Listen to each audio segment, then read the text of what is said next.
Welcome, bienvenidos a todos. I'm Greta de Leon, the Executive Director of the Americas Research Network, or ARENET, and I'm so happy you're here for this presentation in our Iberian Borderlands and Cyberspace series, now with a focus on the Pacific. Thank you for joining us for this conversation between Brandon Bayne and Catherine Tracy Goode about their chapters, Converting the Pacific, Jesuit Missions Between New Spain and Asia, and the Pacific Borderlands of the Spanish Empire, from our volume, the Oxford Handbook of Borderlands of the Iberian World. Before we get started, just a few words on logistics. After the conversation, we will open the floor for questions from the audience. To participate in the Q&A, please send a message via the chat function, and we will put you in a virtual queue. And when it's your turn, we will unmute you individually so you can ask directly your questions.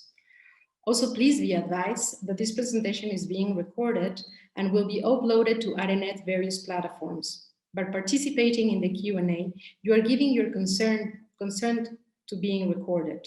If you prefer not to be recorded but would like to ask a question, I will be very happy to read your question from the chat for you. Now let me introduce you to Dr. Brandon Bayne and Dr. Catherine Tracy Goode. Brandon Bayne is an associate professor in the Department of Religious Studies at UNC Chapel Hill. His first book, Missions Begin with Blood, Suffering and Salvation in the Borderlands of New Spain, to be published in the fall of this year, show how Catholic priests invoke the rhetoric of martyrdom and redemptive sacrifice to justify epidemic disease, colonial dislocation, and territorial dispossession of indigenous communities. His current research focuses on the issues of race, religion, memory, and erasure in the 20th century memorialization of colonial missionaries in the US-Mexico borderlands. Catherine Tracy Goode is a historian and research consultant, and she serves as the director of the Tools for Researchers program and social media coordinator with ARENET. Her research looks at the local strategies of Spanish colonists to connect to the global economy in the early modern period through the lens of family history. Her publications include Merchant Bureaucrats on Written Contracts and Fraud in the Manila Galleon Trade, in Corruption in the Iberian Empires, Greed, Custom, and Colonial Networks, and the article that she will discuss today.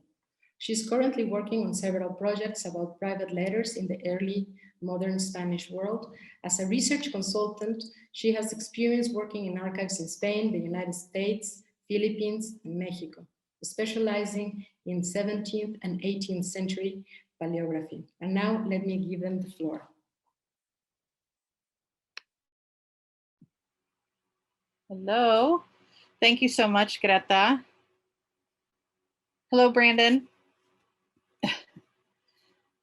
It's a little odd for me to be on this side of the presentation. I'm normally the one doing the introductions. And this is our first presentation that's set as a conversation between two scholars. So I'm excited to do this today with you, Brandon. Oh.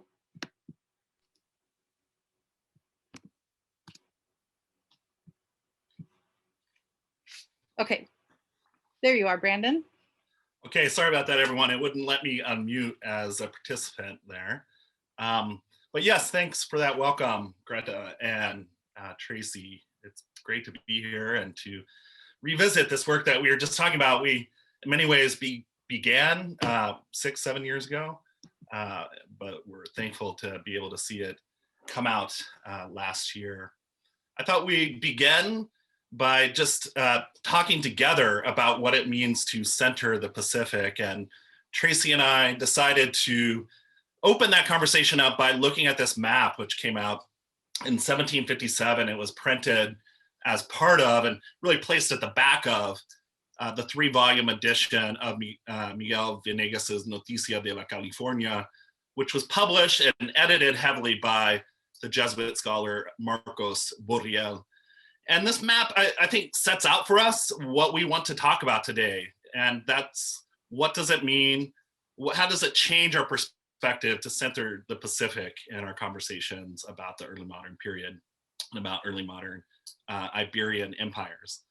And so if we look at this map, you'll see the Pacific sits at the center, labeled there in the middle, and you see New Spain off to the kind of right corner, and North America as a whole depicted there, even New England and New France being depicted to the top right corner, and Asia situated on the left-hand side. And this is cut off a bit. Maybe we'll revisit or look at a slightly different version. Tracy, I don't know if we can grab a larger frame of it where it has the bottom, but the bottom part, the bottom box to this map actually makes this point that the Pacific was part of the work that missionaries, Catholic missionaries, saw themselves as securing for the Spanish Empire. And so we thought we'd center that first, and then maybe I would ask Tracy, how would you see the historiography of the Pacific changing over the last couple of decades, and what has it meant to talk about what you call in your article the vital Pacific borderlands or vital Pacific studies? Absolutely, and I think I remember reading Andre Gunderfrank's Reorient in graduate school, and it kind of blowing my mind, the idea that he was jettisoning all of his dependency theory and world systems theory work because he had come to realize that new scholarship on the importance of the Pacific, which Emanuel Wallerstein just called the external arena, and that the only thing that really mattered were these Atlantic connections. And that it really just changes your focus when you recognize how significant the Pacific is to New Spain. And I think what's especially interesting about that is that New Spain ends up in the center of the story instead of to the side, because New Spain is uniquely positioned to enjoy ready access to both the Atlantic and the Pacific, whereas Europe has to go across quite vast territories in order to get access to the Pacific, whereas New Spain has more direct access.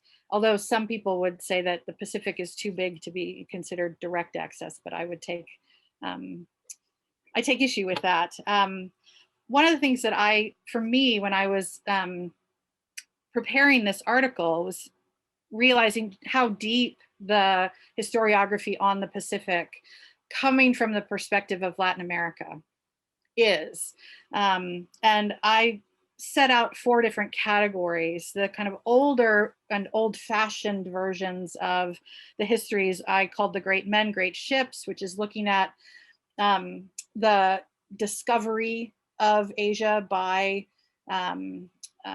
Spanish-led expeditions, and then Filipinas drains the coffers.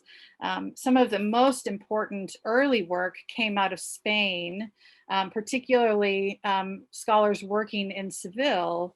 But what they're doing is using imperial level documentation. And at the imperial level, the Philippines looks like it's a drain on the finances of the empire. It's fairly expensive to maintain it. And the financial benefit is not necessarily seen at the crown level.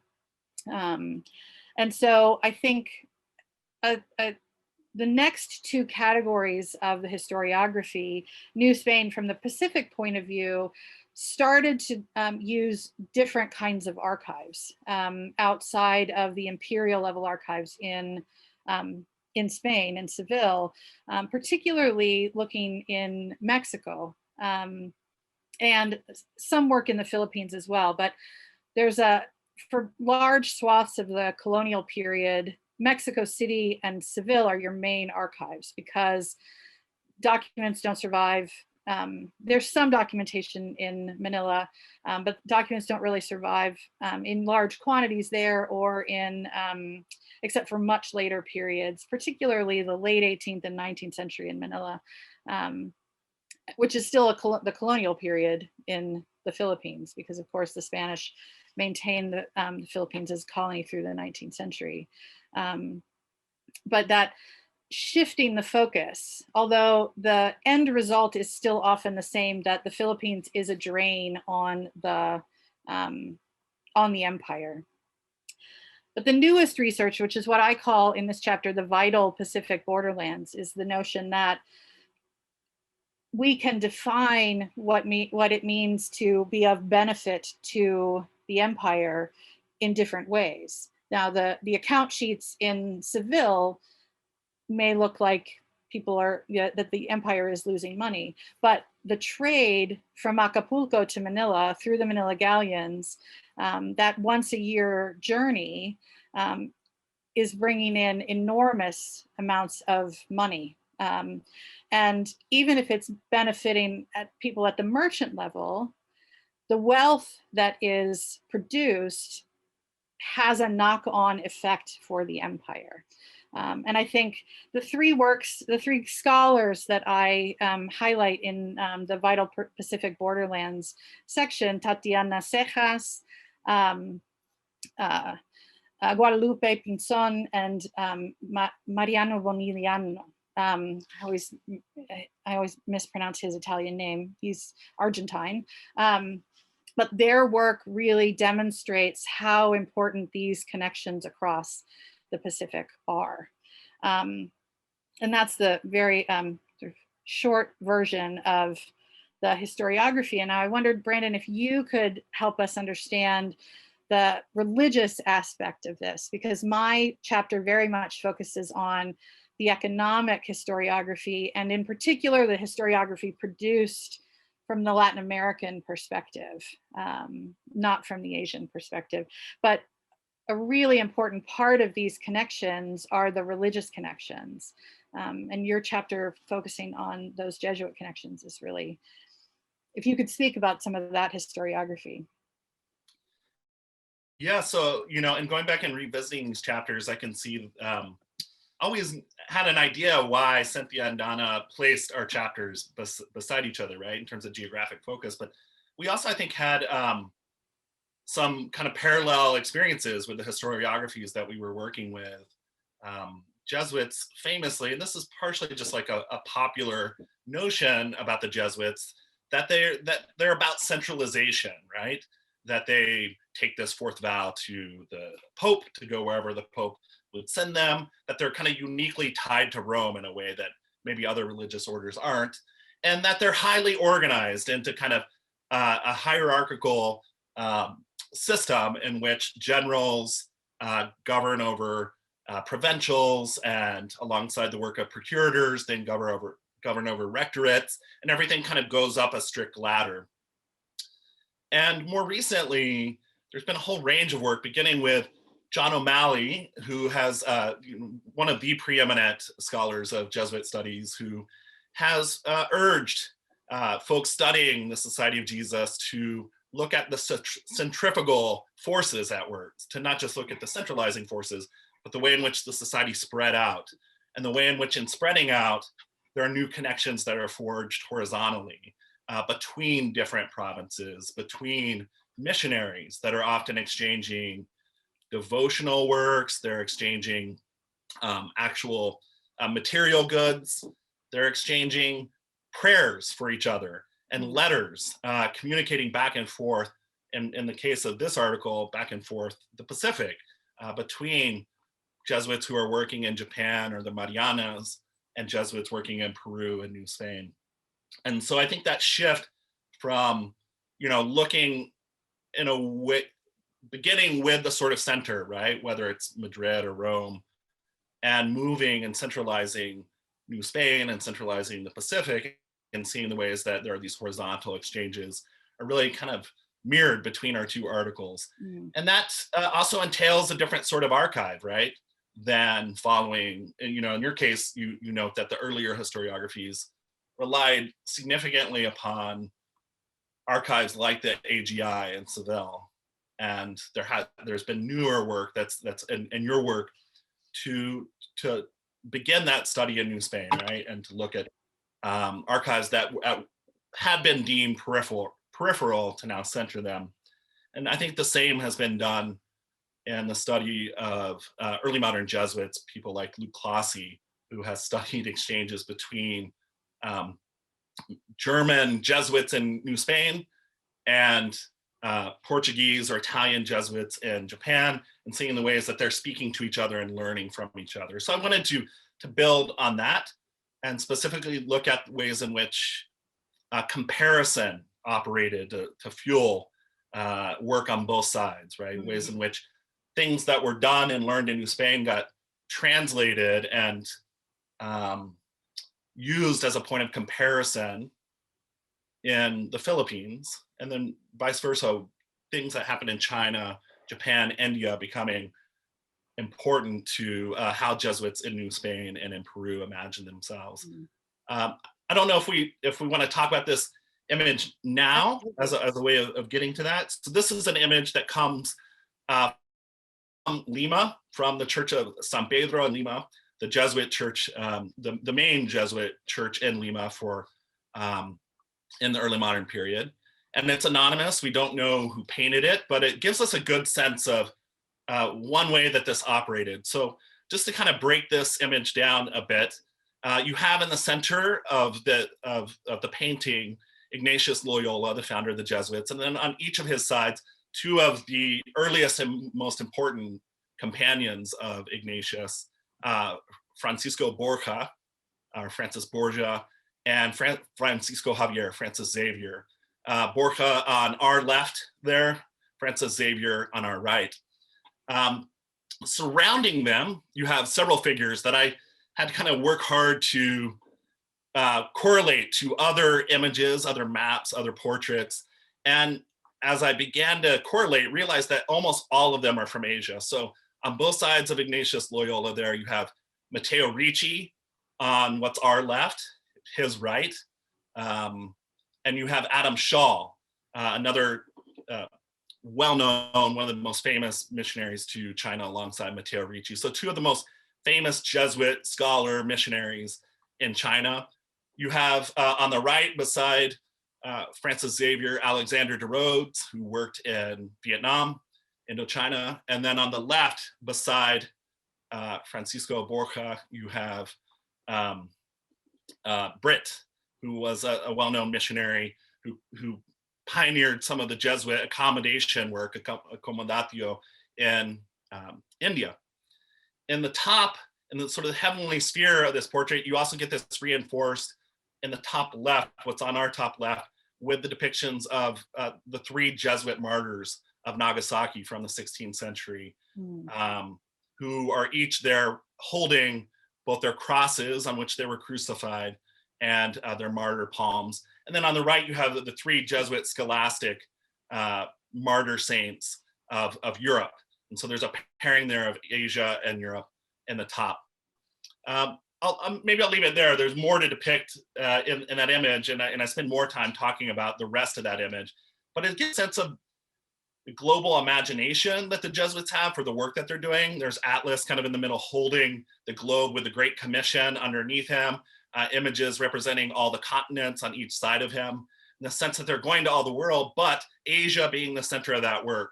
And one of the things I wrestled with in my chapter is why does Asia, or why do these figures from Asia hold such a powerful grasp on the imagination of Jesuits working in Peru or working in New Spain, when you don't see comparable depictions of well-known Jesuits? You didn't see images of martyrs that died in New Spain or in Paraguay or in other parts of Latin America depicted at the same rate that you see these figures from Asia.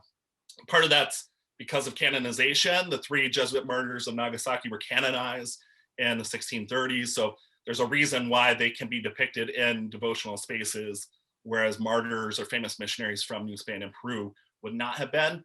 But, you know, I think the reason that they get canonized is because there's already this sense that the center of the Jesuit work is Asia, and that's the work that most conforms to how they're imagining their global mission. Mm-hmm. So maybe I'll stop there and hand off the conversation to Tracy.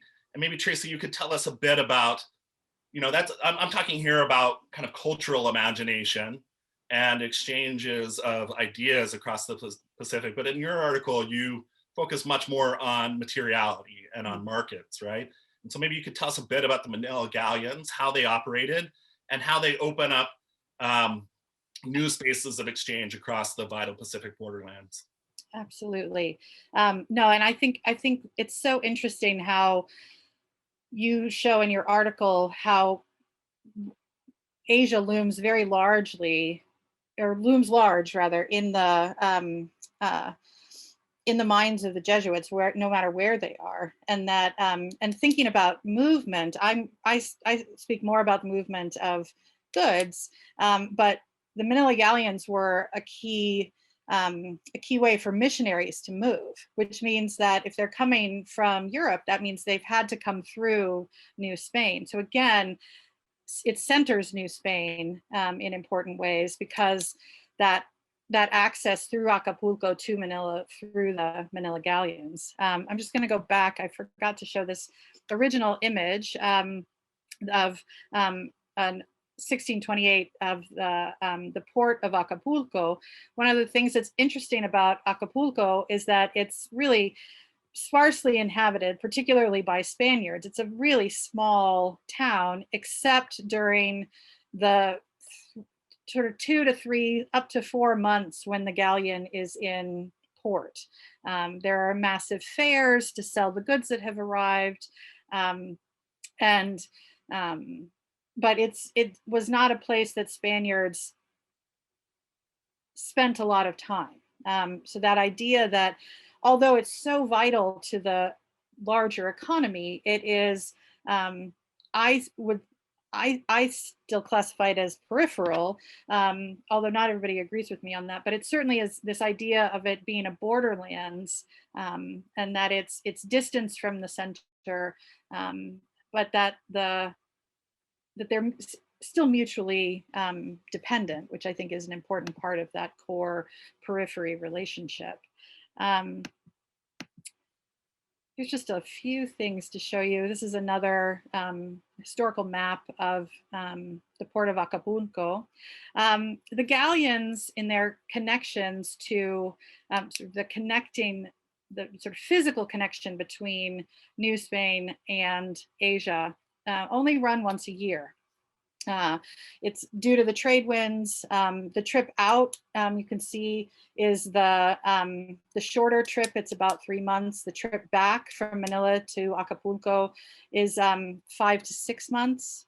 And basically, it's you expect the turnaround to be a full year. So the galleon arrives in Acapulco most years January, February, and leaves usually in March or April. All of this depends on all sorts of different things. Certainly weather is an issue, but also the political and bureaucratic matters. The galleon, and you'll see in my article that regulations on the galleon change over time. There could be anywhere from 1 to 4 ships that go as a part of, so the galleon is a bit of a misnomer. There are periods where it is legally restricted to a single ship, and periods where there can be more ships. And then there are lots and lots of regulations on how many goods and how much money can be transported on the galleons. By the 18th century, the permiso shifts between 500,000 pesos and 1 million pesos. Now, what this means is that people buy lading space on the galleon. Coming out of Acapulco, most of that is going to be silver to send to Manila, as well as some European trade goods, olive oil, wine. Axes is always on the list for some reason. But coming back from Manila, we see huge quantities of textiles, spices, porcelains. There's, on most of the lists that I've seen, there's always a large quantity of tazas para chocolate. And there's been some interesting work on this about that the Chinese porcelain manufacturing started creating goods specifically for the market in New Spain. And so cups for chocolate drinking was a part of that. But there's also goods coming from Japan and other parts of the region.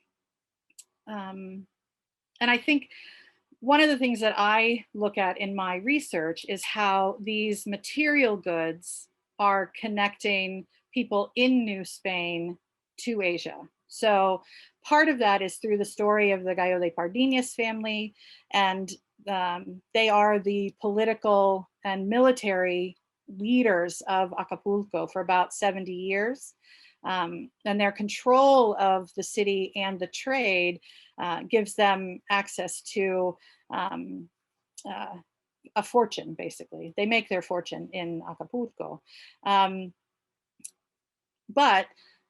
I think another interesting part of the story is how the goods then filter through New Spain, and that we see the presence of Asia through these goods across regions. And one of the things that I think Brandon and I have both found is that Asian presence in the northern borderlands of New Spain is particularly important.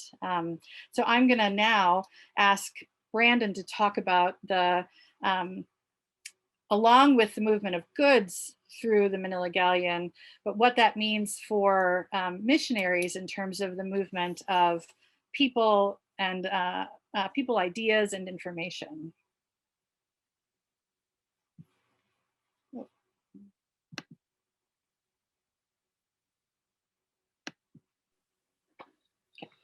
Okay, sorry, I muted myself there again and got trapped in the land of mute.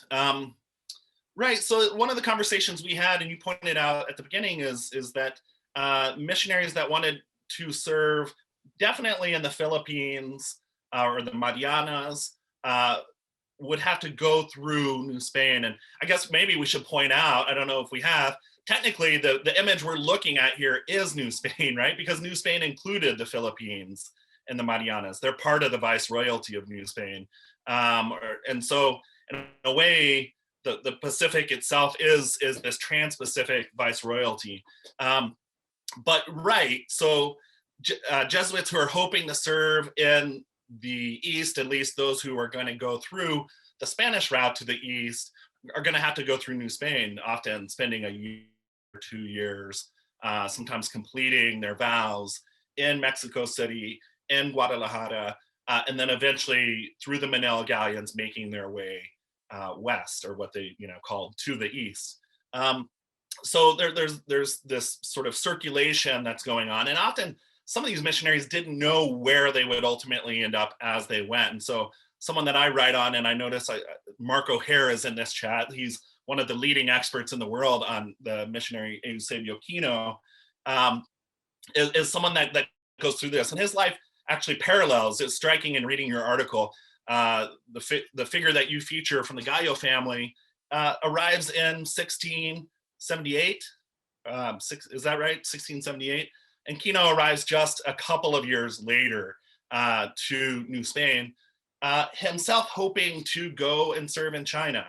He had a well-known relative who had not only served in China, but had created the most up-to-date atlas in the 17th century of China, and had been very formative on Kino when he was a young man growing up in what's now northern Italy. And he had several mentors in his education that ultimately served in China. And Kino had really studied his whole life mathematics, cartography, astronomy, with the hope of serving at the Chinese court. Unfortunately, right as he's setting off to go on his mission, he is faced with basically having to draw lots. Basically, him and another Jesuit, Anton Kirschbaumer, are being sent to New Spain, with only one of them having the opportunity to go on farther to the Marianas in the hope of then serving in China. And they both wanted to go to China, and so they literally draw sticks, and Kino gets the shorter end of the stick, and so he has to serve in New Spain. And I write about how he comes to understand this as like his founding prolonged martyrdom, having to serve in New Spain rather than serving in China, and yet how it shapes his entire approach to the mission that he begins in California and then ends up spending the majority of his life in Sonora, the northern part of Sonora, what he called the Pimeria Alta, in an effort to serve this larger goal of evangelizing the Pacific. So not only building up the ports in Sonora and Guaymas, Sonora, and in California eventually, so that they could serve the Manila galleons, but he has a plan, states this plan in the early 1700s, that if they could just push a little bit further to the north, they could make their way ultimately via land to Asia. He, has this, that map that we showed at the beginning. There's not a great sense of what the Pacific Northwest looks like. They're competing accounts. And he has this idea that if you could just go a little further north, the mission of the Jesuits could link up with the mission of the Franciscans in New Mexico. That could eventually link up with the work of their fellow Jesuits in New France to the east. And if he pushed along to the west and north, they would eventually link to Alaska, and from Alaska into Japan and into Asia, and create a sort of global connection via his work in northern New Spain. Now, we, of course, that's hard for us to imagine, right? Because we know the expanse of Western North America. But of course, he's right on the edge of exploring those things and is thinking of the work he's doing. And here's a great map of it. This is a map created in the 18th century, but in large part based on the work of Kino in the 17th and early 18th century, where he's right on the edge of charting this space and imagining that if you just push for a little bit further north from where their work is in what's now modern Sonora, Baja California, Arizona, then they would be able to link up with the Jesuit work in Asia. Another point you made, Tracy, was how in your work, how many of the goods that you've traced in your work end up in religious spaces. And maybe you could tell us about that and how there's really a connection between the sorts of material exchanges across the Pacific you're talking about and this religious work. Absolutely, and this is not part of the article in this volume, but the work I've been doing more recently on I studied two families. The Gallo de Pardines family is the family in Acapulco, but the San Juan de Santa Cruz family, part of which is in the north, in Nueva Vizcaya. And I find it fascinating that they run stores throughout Nueva Vizcaya, and there are always Asian goods in the inventories of goods that they're selling in their stores. And there are Asian goods in the inventories for their houses, and none of that is surprising in terms of they are one of the wealthiest families in the region.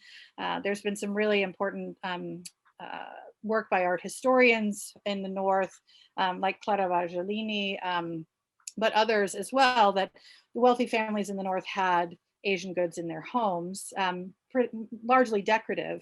But I was really struck by the amount of Asian goods, particularly textiles, but also decorative items in chapels. Now, my review of that material has been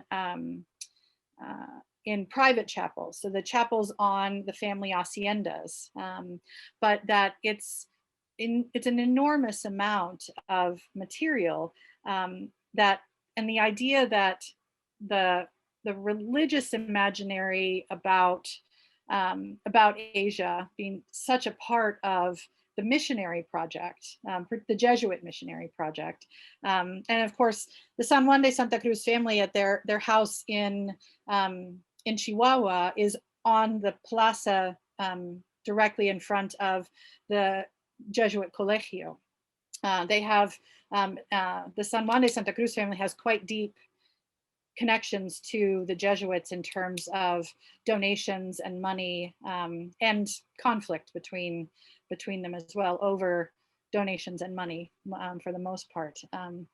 But that you would be surrounded by Asian goods in your devotional practices, in the chapels on your private, your private chapels on your haciendas, I think speaks to this larger notion of these connections. And I'm often asked, well, but it's so far away, and it's so this, how could these connections to Asia be real? And that, in the early modern period, you don't have to travel somewhere to be connected to it. The people in the north of New Spain are also connected to Seville and to Madrid and have notions about what these spaces look like, but that you can stand still and still be connected to other regions. And you've brought up the issue of letters, which is what I happen to be working on right now. And that I have a set of letters from the family in the Chihuahua region in Nueva Vizcaya, where they are connecting, they're using these letters to be connected to other family members across New Spain and the Atlantic. I don't have any letters from the family to the Pacific, but the letters mention their connections and contacts and business in the Pacific. Yeah, and one of the things I read about in the article are the collection of letters that Kino himself uses in his writings. He's constantly citing letters from fellow missionaries, and some of the ones that he's most excited about are letters between Jesuits working in Hakuan, which is Hong Kong, who had previously worked in New Spain. They end up getting to go to China. They end up getting to live the dream that Kino had, and they're writing back about those experiences. And he's constantly comparing the work that they're doing with the work that's going on in Asia, particularly around the building up and veneration of sites attached to Francis Xavier, his personal patron, and finding a way of seeing the work that he's doing in New Spain as helping that project in Asia. But one thing I also talk about in the chapter is not just comparison, but competition. So Jesuits are also competing against Asia. Jesuits in New Spain are needing to get recruits, needing to get supplies, needing to get the attention of generals and procurators to build up their work in New Spain. And they're often finding themselves having to compete against what are deemed to be more prestigious positions, and particularly in China, right? So one of the ways they do that is by presenting New Spain as better because you would have a better opportunity to suffer, right? Which is kind of counterintuitive, but in this vein of imitating Jesus, right? The imitatio Christi, that the ultimate service you might do in a society that names itself for Jesus is to imitate him in suffering and death. And that surely, depending on the time, but over most of this period, you'd have a better chance of dying in Mexico, particularly in the far north of Mexico, than you would serving at the court in China.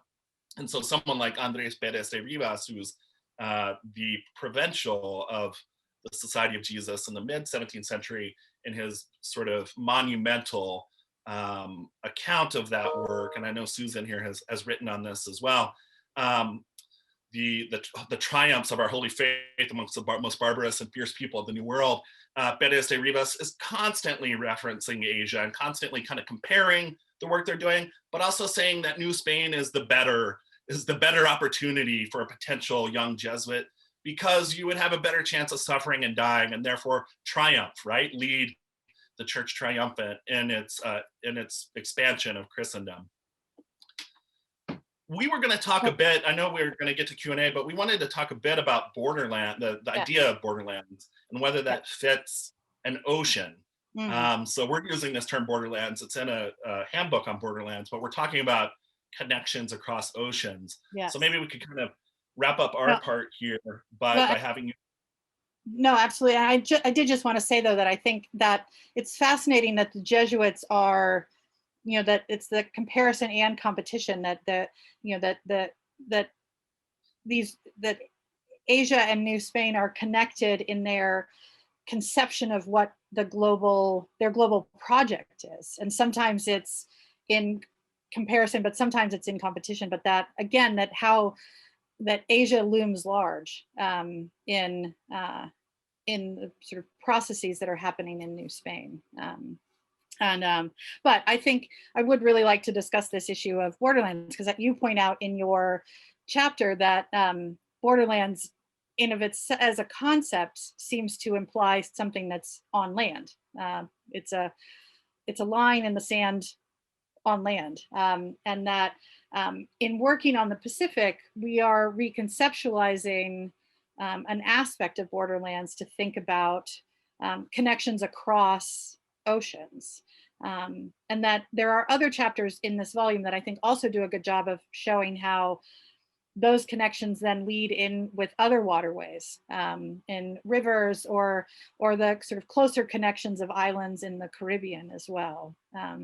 But I think because both of us do work on the north of Mexico as well, in the northern borderlands, what did you see as part of the process of making sense of a Pacific borderlands coming from the perspective of having worked on the northern borderlands?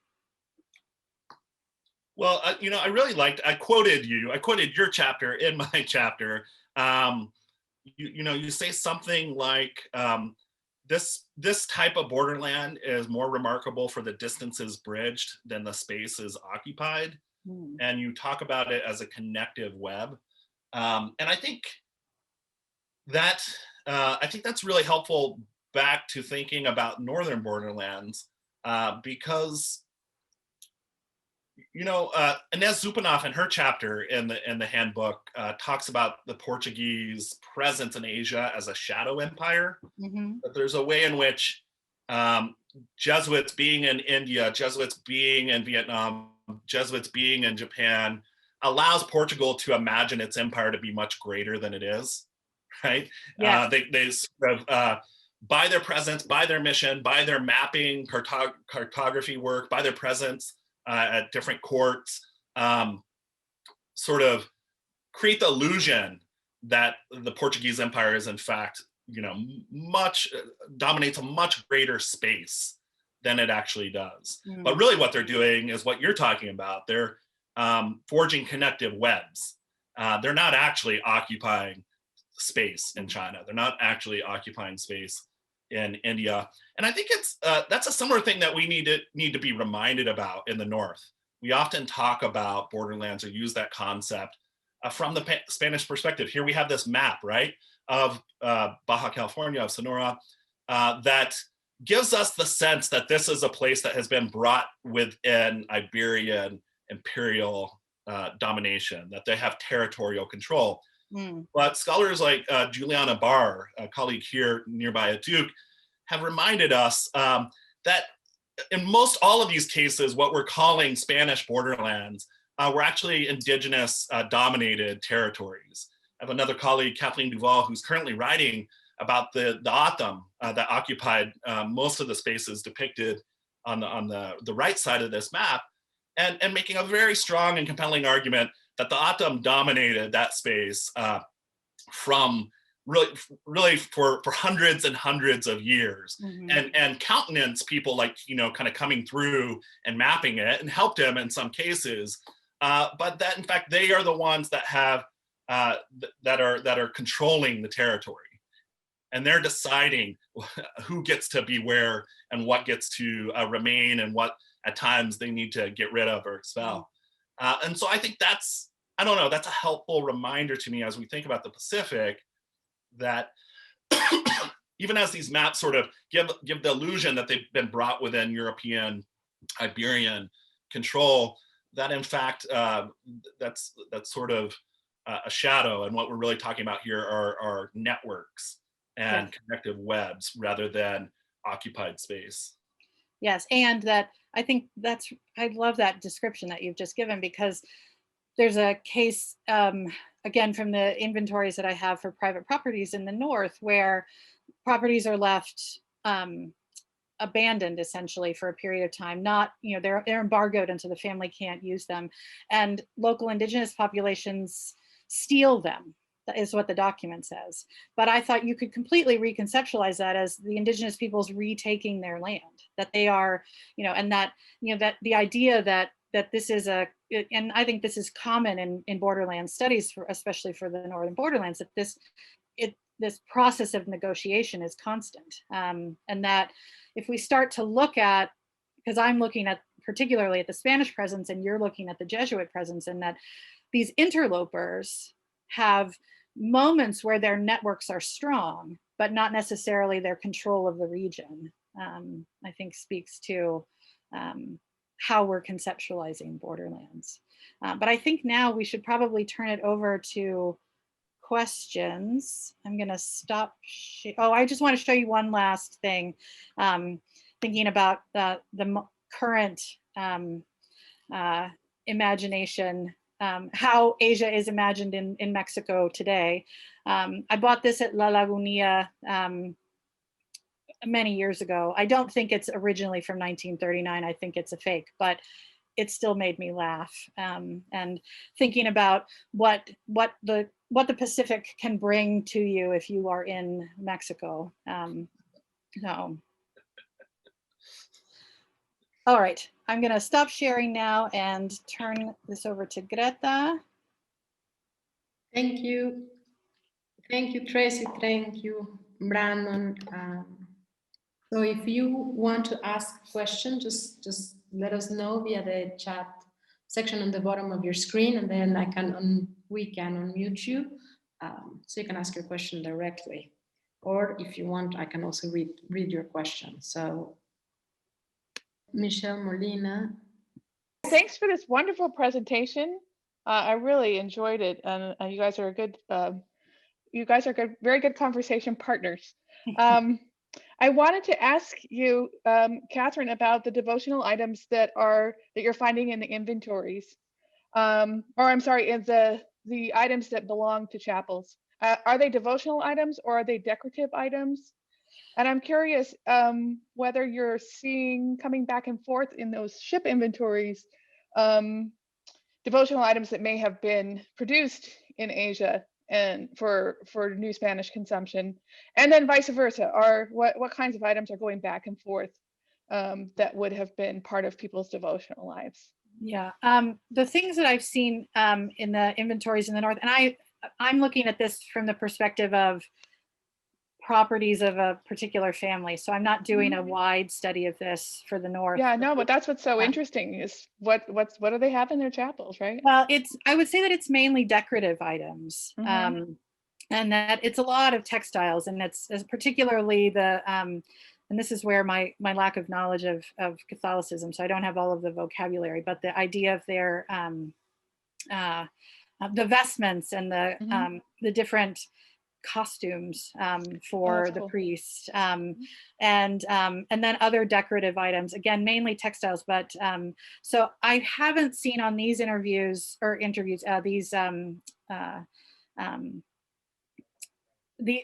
in these lists, I've not seen devotional items in particular. They do have a pretty extensive library in their main home with a lot of religious text, hagiographies especially. Is that the hagiography? I'm not sure if I'm pronouncing that correctly. And I have to say, I've not really paid much attention on the inventories because I wasn't looking specifically for religious items, but also, a lot of the materials that I have about shipments coming into Acapulco doesn't list items necessarily. It lists lading space and how much someone is importing in terms of the space that they've taken up. Not all of the ship's inventories have a lot of detail in terms of specific items. All right, thank you. Our next question is from Alexandre Coelho. Okay, thank you very much for your presentations. I enjoyed it very much. When I was listening, Brandon, he said something about this kind of conversion competition within the Society of Jesus, which I think it's a very interesting this thing that you mentioned, because I'm currently doing a research on procurators. We don't know much about these important figures within the Society of Jesus that decided many things. And it's also interesting because when you said that there was this kind of competition within the Society of Jesus about this kind of center periphery controversy. I mean, sometimes I was wondering to what extent Mexico, and I think you both mentioned this already, Mexico can be considered a periphery or a real center. Well, procurators thought in Mexico that certainly they had to avoid sending missionaries to the peripheries, like you said, in the Pacific, Marianas, or the Philippines, because they thought that they had their own frontiers, their own borderlands in the north.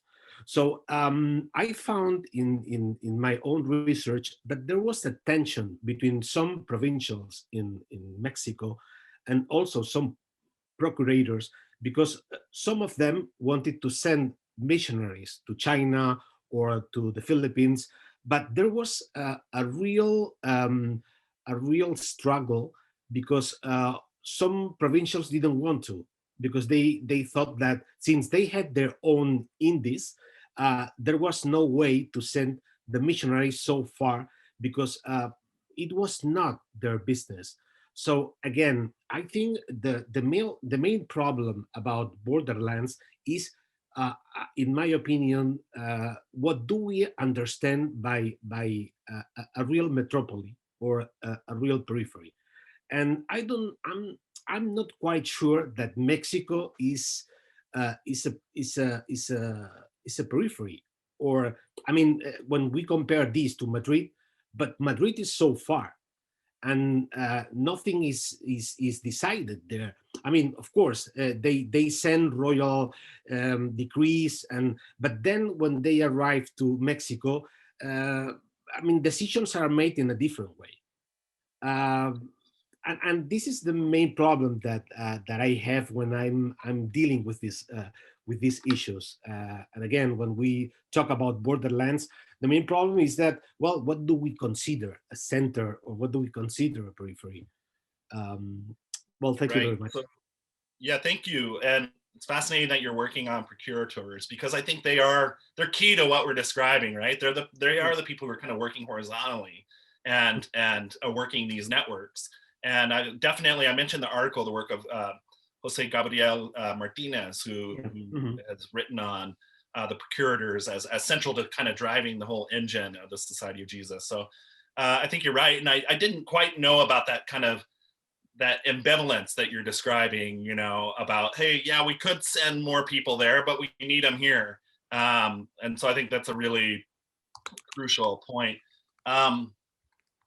Yeah, I think both Tracy and I in our articles, and that's something we found parallel, want to center Mexico, right? Or want to center New Spain and the Pacific. And that's why we started with that map. What would happen if we just started with this map in which Europe doesn't even appear, right?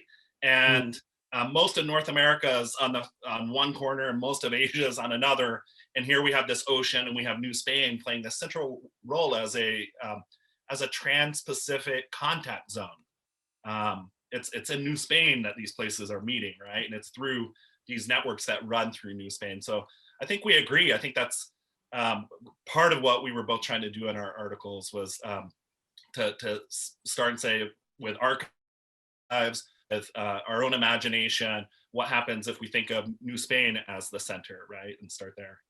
And I think particularly that it isn't just we're focusing on the Pacific, but that the idea that New Spain has direct access to both the Atlantic and the Pacific, and that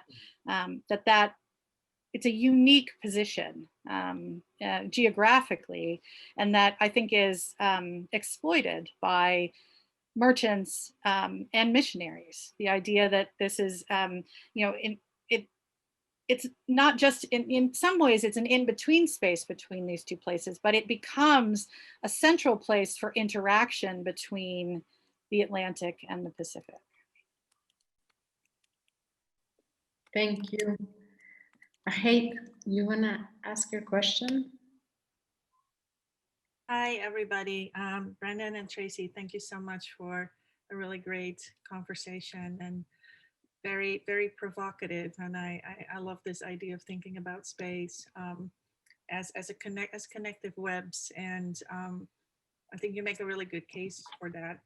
My question was if you feel that your collaboration or this particular conference working on similar issues, but yet, or similar areas, but different issues, had brought you specific, like newer insights, not only about your own work, but about the historiography in general. And I know you touched upon this in your conversation, obviously, but I was specifically, I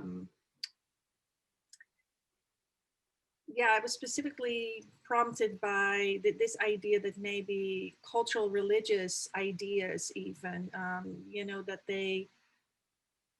their developments, like how were they informed by trade or material culture or vice versa? And I found that, so I don't know if you have anything more to say about that generally. Thank you.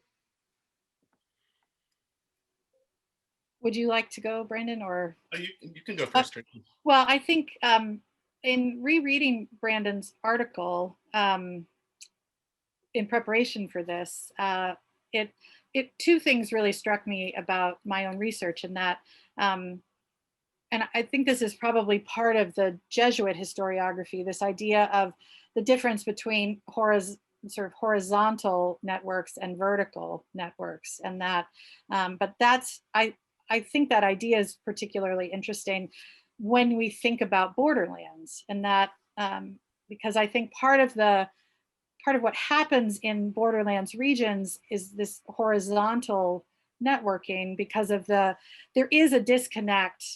It is not disconnected from the center, but it's differently related to the center though, or it wouldn't be a borderlands. It wouldn't be peripheral in some way. And I like that sort of thinking about networking in those terms. And then because I'm not very good with religion in my personal life, let alone and then that affects my perspective on it in the scholarship as well. But thinking again about how people in the northern borderlands are considering Asia, how Asia is a part of the way that they see the world, in that this idea that they're in a place where you would think that they're completely disconnected from that. And that I've been thinking about that in terms of goods. I've been thinking about that in terms of the way that Asia is coming to the northern borderlands through merchandise and the trade connections. But thinking about the fact that some of those trade goods are religious, and the idea that that this religious the way that Asia is playing a part in conceptions of religiosity, I think is particularly interesting, and that's something that but it's really just come to me in preparing for this conversation with Brandon. So I'm really interested to pursue that and think about what that means in terms of the way that the family that I look at is interacting with Asia through their religious practice, I think. Yeah, just quickly here, I know we're running up against 2 o'clock. Something that struck me in rereading Tracy's article, she pointed out that there's this attempt to get control of the Manila galleons, of the trade, of the commodities. That's a sort of central attempt, right? You said that in 1634, they outlaw that in Madrid, they outlaw trade between the viceroyalties. And I noted, as I was thinking about that this coincides directly with a similar sort of attempt to get control of devotional culture that's going on, right? This is the moment, 1620s, 1630s, 1640s, where the Vatican is interested in centralizing all devotional production, who gets to be called a saint, how they're to be worshipped, when, what the centralized calendar will be, and trying to limit any sort of devotion that's non-official, right? And it got me thinking about that sort of non-official, popular, the devotion that's rising up that has not been approved by the Vatican as contraband. You talk about how it's hard to kind of find the work that the family that you're tracing does, because a lot of it's contraband and a lot of it's like outside of official channels and meant to be hidden. And I thought that kind of push and pull between centralizing forces that they're hoping to get control of things, and say that the viceroyalty should not trade amongst each other. It's all got to flow directly into Europe, and yet you're showing all these ways that in fact no, that can't be controlled, right? And I think that's true with religion as well, right? You can't control the way people put religion into practice, the way they live it, the way it bubbles up in daily life, as much as there's a centralizing effort to say, no, this has all got to be approved devotion coming from Rome. No, and that also, one of the other things that I was reminded of in your article is the fact that the Manila galleons don't land on their way back. They don't land in Acapulco. They actually make landfall in Alta California, and it depends on the winds at the particular moment. But the movement along California, which is Kino's, the idea that this is his preoccupation, and that idea that but the amount of contraband that's being traded along that, and that, you think about the movement of peoples as well, that there are surely people disembarking along that route that can't disembark in the official port, and what that means, I think, because that region is really dominated by, in terms of Spaniards, I don't mean that they dominate the control, but that the Spanish presence in that region is largely missions. And so that interaction is going to be between the contraband trade and missionaries, is surely has, I mean, we don't know much about that, but that would be an important, it's interesting to think about. Yeah, and always one of the things that, and ultimately gets the Jesuits expelled in some way, right, is the fear of what is it they're doing in California, and their private little kingdom of California. Yeah. And how much wealth are they amassing there? And the Jesuits constantly saying, none. We're we're living in desperate poverty in this dry and godforsaken island. But yeah, that's always a part of the rhetoric surrounding the Jesuits in California, that certainly they're accruing riches to themselves through this unique access to the Manila galleons. Yeah, absolutely. No, it's so fascinating. And I'm going to turn this back over to Greta for the conclusion. But before I do that, I just wanted to thank all of you and thank Brandon. And I have to say, one of the working on this project was great in all sorts of ways. But one of my favorite parts was that I got to meet Brandon and be friends and colleagues, and I'm glad that our chapters were paired so that we were able to have this conversation. Yeah, I certainly echo that. The conversations and just the kind of collegiality that Cynthia and Donna and Greta and others, you, Tracy, that worked on putting this together, not just the book that came out, but the conversations we had here in Chapel Hill and in Mexico City, and those times were really, just central and inspiring my work, and also just making us feel like we're part of a larger conversation. Absolutely. Well, okay. Thank you so much, Brandon and Tracy, and all of you. And Tracy, happy birthday. Oh, thank you. And thank you all of you for joining us today. Also join us next Friday on January 22nd. We're going to have a presentación en español from our calling project with Erlinda Márquez Mora and Gregory Jaimovich on Nahuatl use in public health. And the presentation is called Nahuatl en la salud indígena, investigación, acción participativa en la Sierra Norte de Puebla.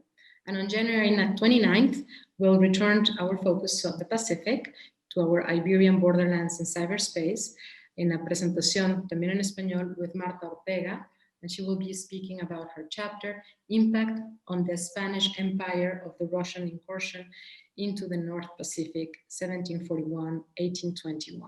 Again, thank you again. Thank you, Tracy. Thank you, Brandon. And have a happy, healthy weekend. Thank you. You too, Greta. Bye. Thank you, everyone.